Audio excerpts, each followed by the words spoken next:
சென்னை ஆழ்வார்பேட்டையில் கரிகால சோழன் பெருவிழாவை முன்னிட்டு நீர் மேலாண்மை மற்றும் சுற்றுச்சூழல் குறித்த கருத்தரங்கம் நடைபெற்றது.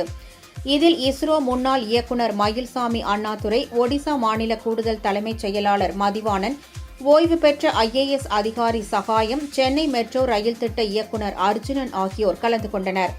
இந்த கருத்தரங்கில் உரையாற்றிய முன்னாள் IAS அதிகாரி சகாயம், கரூர் சம்பவத்தில் உயிரிழந்தவர்களின் குடும்பங்களுக்கு வருத்தத்தையும் ஆழ்ந்த அனுதாபத்தையும் தெரிவித்தார்.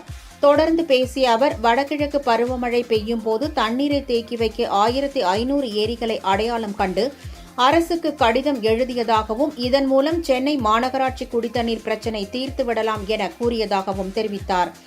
ஆனால் அந்த கடிதம் அப்படியே கிடப்பில் போடப்பட்டதாக அவர் குறிப்பிட்டார்.